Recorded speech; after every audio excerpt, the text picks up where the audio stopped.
Libellules, demoiselles, symboles de l'amour, ces insectes réputés pour leur élégance forment l'ordre qu'on appelle odonates.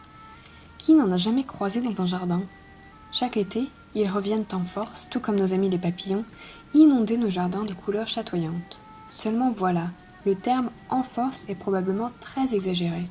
On pourrait même clairement se demander, est-ce que c'est la fin des libellules?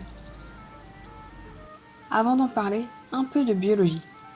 Les odonates sont dits hétérométaboles, c'est-à-dire qu'ils subissent une métamorphose au cours de leur vie et sont même hémimétaboles, ce qui signifie qu'avant et après cette métamorphose, la libellule ou la demoiselle ne vivra pas dans le même milieu.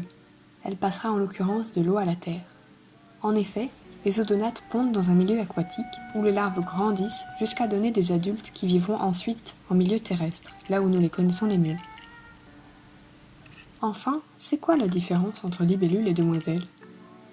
Les libellules ont des ailes inégales et sont souvent plus grosses que les demoiselles qui, elles, ont le corps tout droit, tout fin et des ailes postérieures et antérieures identiques.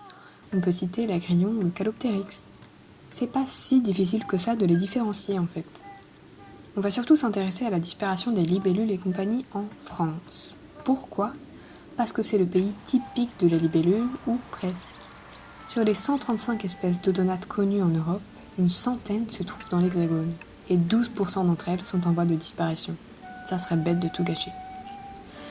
Ainsi, tout comme les abeilles et papillons, les libellules voient leur population décliner depuis plusieurs années sans qu'on en parle vraiment.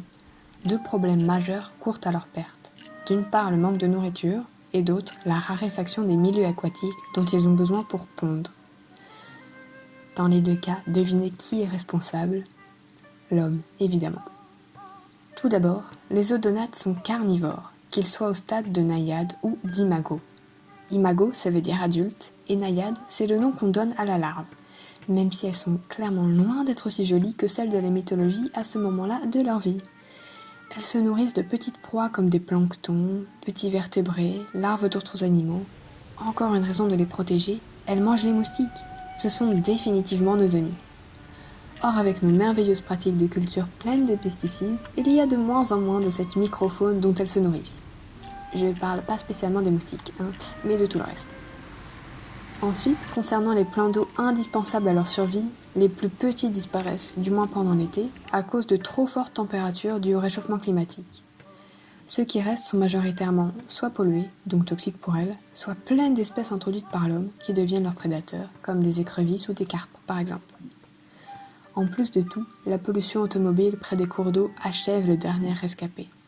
Les odonates, volant plutôt bas en général, rentrent en collision avec les voitures, camions, etc. Je vous laisse facilement deviner qui gagne entre une demoiselle et une Fiat Multipla. On voit déjà les problèmes qu'a créé le réchauffement climatique en apercevant des espèces de libellules africaines en France. Il fait trop chaud pour elles chez elles, donc elles remontent, tandis que nos libellules à nous remontent aussi, toujours plus au nord. Sauf qu'il y a bien un moment où elles ne pourront plus remonter autant qu'elles le voudront, et il ne fera plus assez frais nulle part pour leur survie. Si les libellules disparaissent, c'est tout un écosystème qui serait bouleversé, puisqu'elles sont la nourriture favorite de plein d'espèces, des grenouilles aux oiseaux. Parmi les espèces en danger, on peut citer le Saint-Pétrome déprimé, qui porte désormais plutôt bien son nom, compte tenu des circonstances. Et là, normalement, vous vous dites que c'est assez triste comme histoire, mais qu'est-ce que vous pouvez faire? Eh bien, vous pouvez faire beaucoup, en fait. Si vous avez un jardin, creusez une mare. C'est joli, c'est tout bénef. Si vous avez déjà une mare, entretenez-la, sans pour autant rajouter de poissons ou autres dedans, elle se débrouille déjà très bien toute seule. Tout ça, ça participera grandement à la conservation des libellules. Mais sinon, du haut de votre petit appartement parisien, vous aussi, vous pouvez agir. Vous pouvez changer votre alimentation en privilégiant des aliments sans pesticides, donc bio la plupart du temps, pour soutenir une industrie respectueuse de l'environnement et par conséquent des libellules. Merci d'avoir regardé ce petit reportage. Comme vous l'aurez compris, on a tous notre part de responsabilité dans la conservation des libellules et dans plein d'autres choses. N'hésitez pas à regarder les autres vidéos et à vous abonner pour ne pas en manquer une seule. Encore merci et à la prochaine.